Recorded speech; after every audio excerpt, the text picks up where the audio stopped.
Yo, what's good, y'all, man? What is good, y'all? We're back with another video, man. We're back with another video, and today we're gonna switch something up, man. No wrestling content, no nothing. We're going to switch things up, and we're going to be doing a little spooky, scary reaction, man. We ain't done it. We have not done these in a while.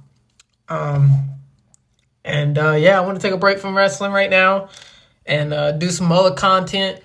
But I will be doing my reaction to Money in the Bank in June 7th, I believe it is. So I will still be doing my reaction to Money in the Bank. But I just want to take a little break from the wrestling reactions. It's Monday. This is when I usually do my reaction or my video on wrestling or whatever. But I want to do a little spooky, scary, man. This is from Mr. Nightmare, man. They're the homies, and this is 3 Disturbing True Summertime Horror Stories. Summer is here, bro. Summer is officially here. And yeah, man. Summer's officially here. And we're going to see what kind of horror stories we got for the summer, man. To start off the summer, before we start, make sure you like, comment, subscribe, and turn on the bell notifications. And yeah, tell me what I should react to my next video. Any suggestions down in the comment section down below. Links to everything is in the description. And yeah, let's get right into it. Y'all ready? Because I'm ready. Let's go. This is a long one, so we're going to be here for a while.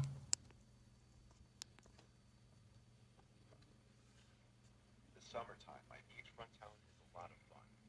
The weekends, we go to the beach or someone's pool during the day, and to one of the beach bars at night. Getting a little older, though, and a lot of my guy friends that I used to go out with on the weekends are no longer single and don't really look to do that anymore. So it's harder to make plans these days than it used to be. One time when I was out with my friends, though, these two guys approached my friends and I at the bar, being friendly because they overheard our conversation and joined in. Looked like they were maybe 8 years older than us, in their mid-30s. They were on the shorter side, but seemed cool enough to hang around. Their names were Alec and James. They ended up bar hopping with us that night. Alec left before James, who stayed late into the night with us. He seemed to like me the most because he would talk to me the most. Eventually, my friends wanted to go home, and so did I. And James seemed disappointed, like he wanted to stay out until the bars closed. I told him we'd all chill again soon, and we left. The following weekend, none of my friends wanted to go out, so when I was trying to find plans, I get a text from James. He asked what I'm up to tonight. I said, no plans. What are you guys doing? He said we should go to this beach bar. I figured why not? I needed plans anyway.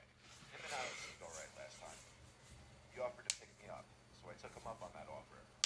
When he pulled up to my house at like 9 or 10, I went for the back seat, expecting Alex to be in the passenger seat. But when I opened the door, he said sit in the front. It's just James in the car. On the way to the bar, I asked James if Alec or anyone else would be meeting up. He said probably. He wasn't aware it was going to be just him. Whatever. He suggested we go to this dive bar first to pregame a bit before going to the beach bar, which had a dance floor. I said sure. He brought us to a hole-in-the-wall bar. It was really dark in there with a movie right below. He ordered us a few rounds of drinks.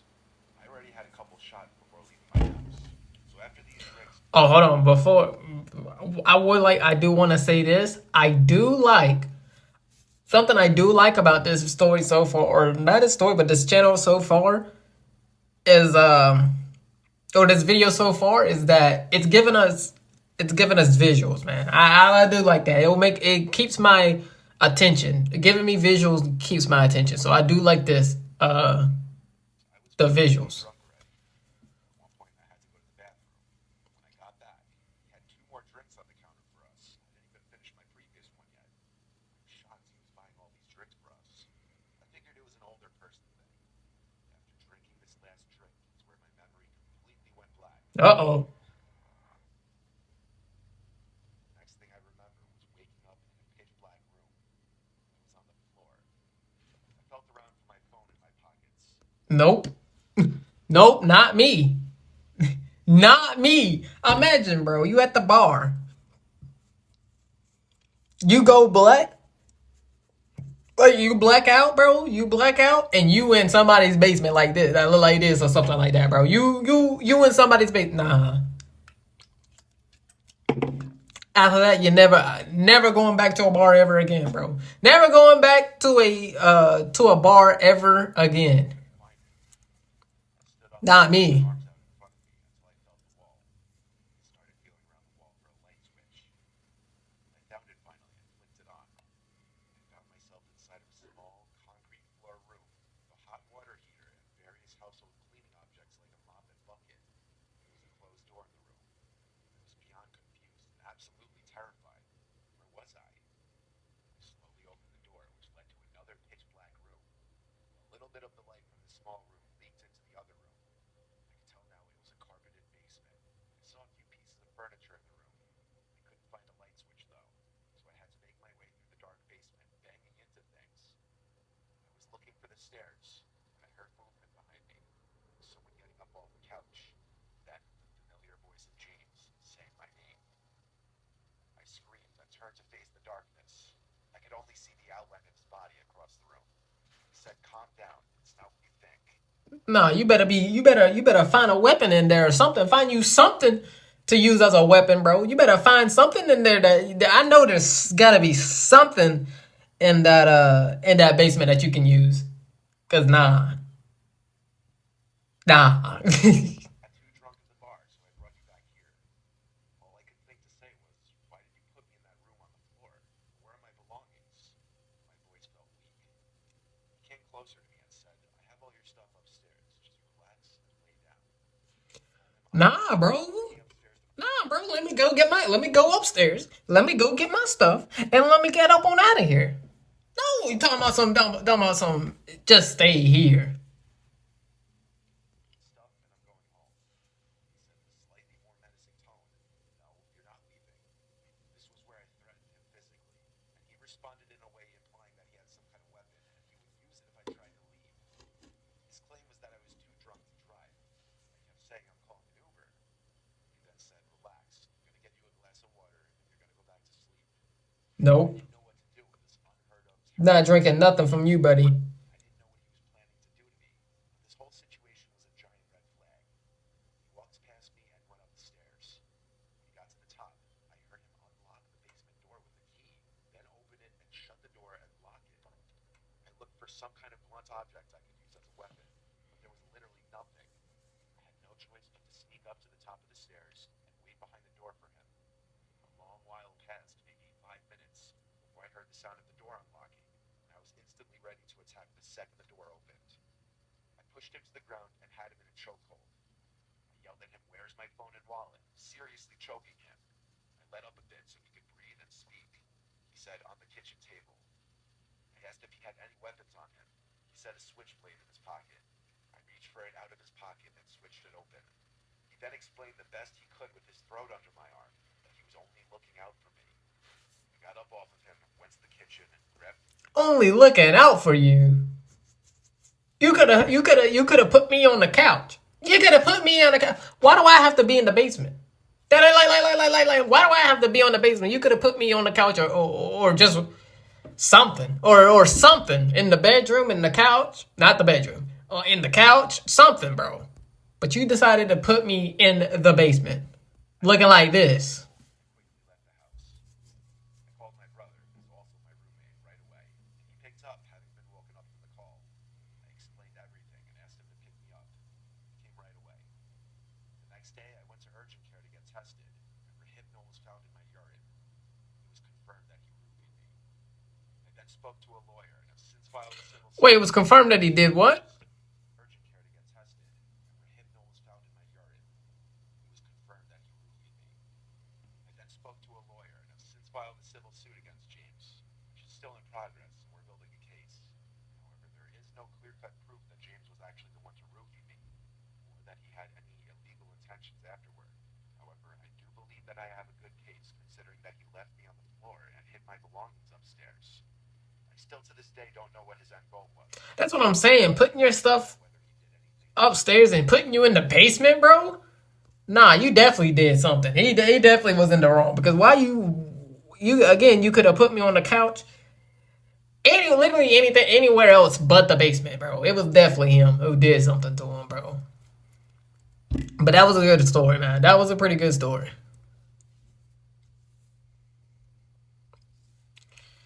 All right, story 2. In the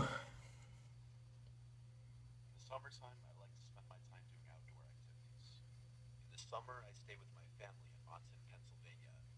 We have 2 acres of land, a little shooting range in the yard, a quad, 2 dirt bikes, and trails through the woods right by the house that I often ride through. One warm but cloudy day, I had nothing to do, so I wanted to get some exercise and took my bicycle out. I have a mountain bike at my parents' house, so I prefer to take it on the trail rather than the roads. I stepped outside and looked at the clouds. It just looked so cool. Yellow sky peeking through the dark, stormy looking clouds just a bit. I could smell the approaching summer storm and loved the atmosphere. I checked the forecast before leaving, and I figured I'd have a quick half-hour bike ride before it started raining. Even if I got a little wet, I wouldn't care. I set off from the property towards the trail in the woods. I could feel and hear the gust fronts, and I loved it. This was my favorite kind of weather to bike in. Much of the ride starting out was uphill, and the way back is mostly downhill, which works out nicely. The uphill eventually peaks around a bit of an opening in the woods. That's where I usually stop to rest for a bit.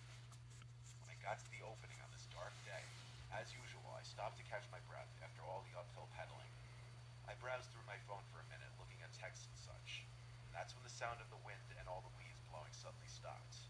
It was dead silence. There was no wind anymore. I looked around, shocked and kind of intrigued. I'd never seen such a heavy gust front suddenly stop out of nowhere. I looked all around me, suddenly getting an uneasy feeling. I was starting to think I was hearing some kind of voice. A very high-pitched voice at that. I hoped it was just an animal. The darkness under the clouds and trees, the silence, the sky, and now the sounds I was hearing all coming together were creating an unexplainably creepy setting. And then, perhaps because of the dead silence now, I was able to hear sticks cracking not far away.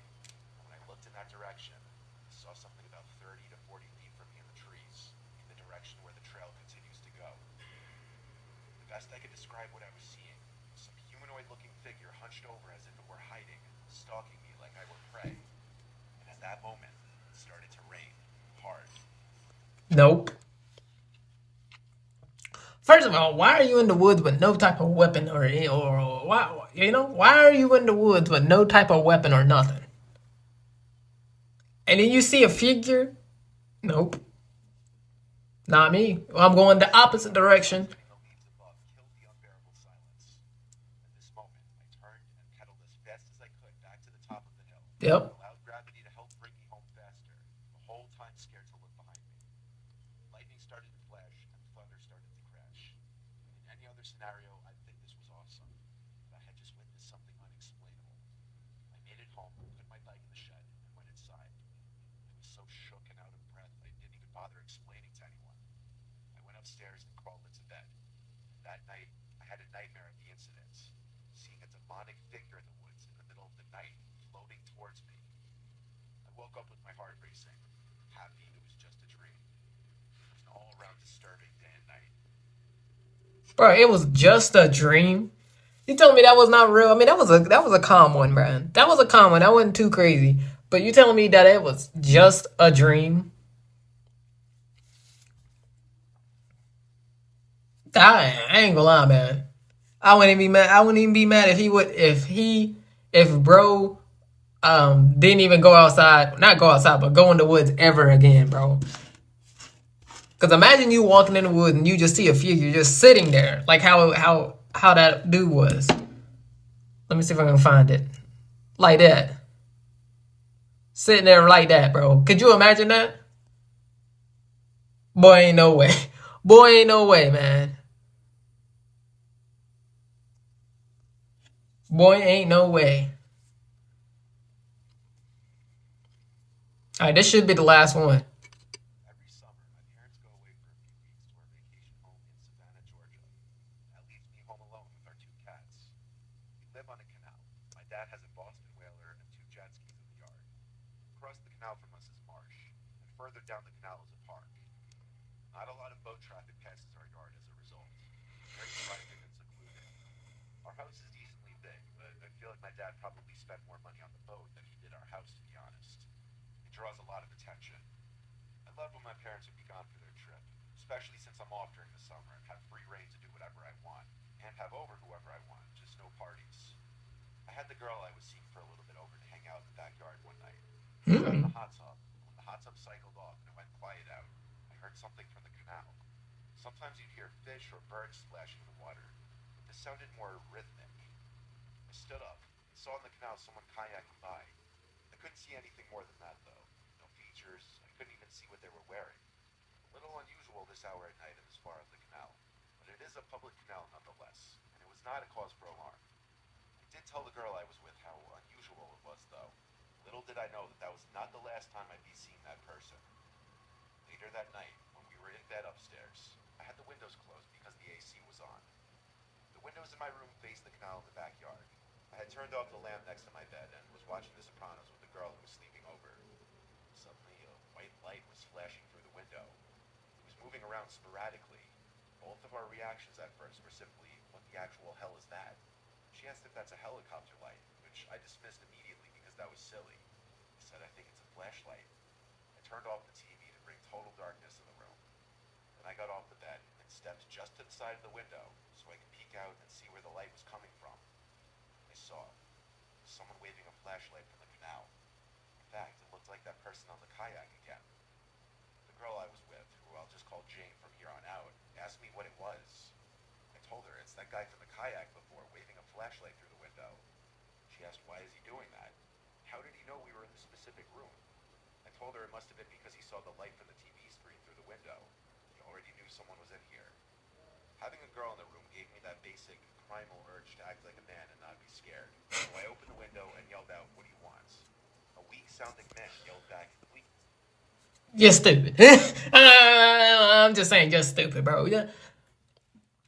Even if you trying to be a man,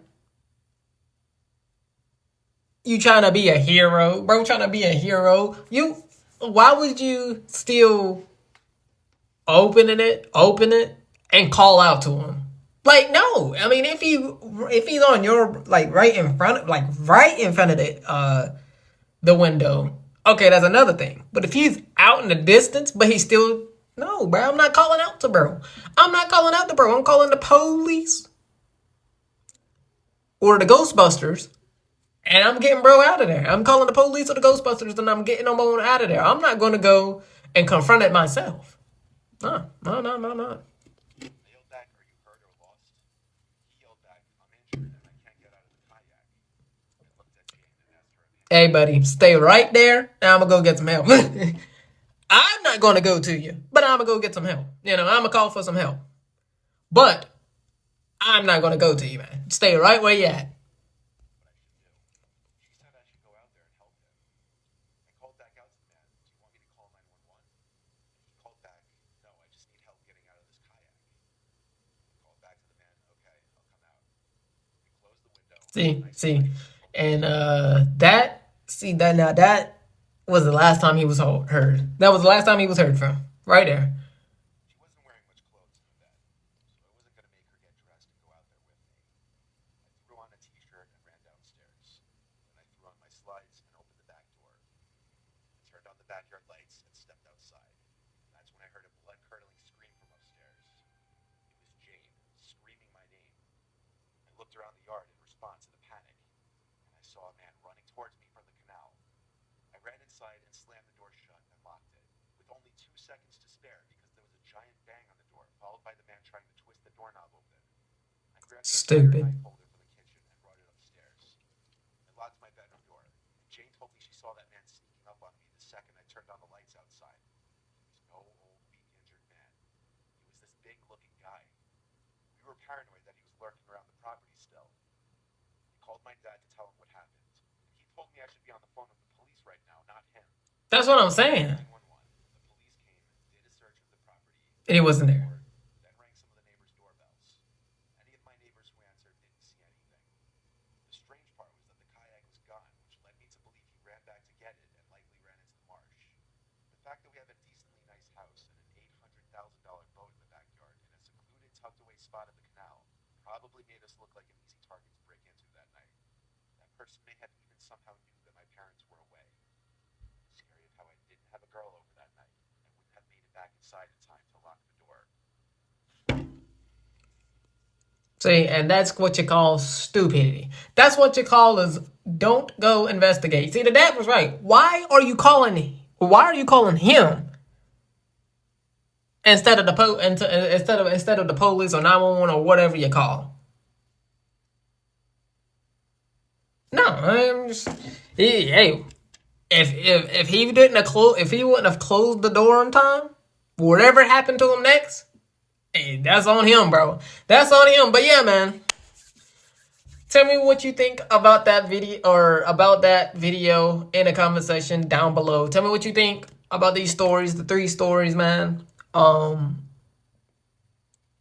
Yet again about this one, man. This last one, it's the moral of the story is don't go investigate. Call the police and call it a day. And call it a day, man. But anyways, yeah, man, turn the bell notifications. Again, check out the description for all the social media, the TikTok, and all that. And then I believe next week or the next week, I will be coming out. Probably next week for my predictions. And then the next week after that, maybe, I'll be doing my my reaction to Money in the Bank. But yeah, man. I'll see y'all in the next one.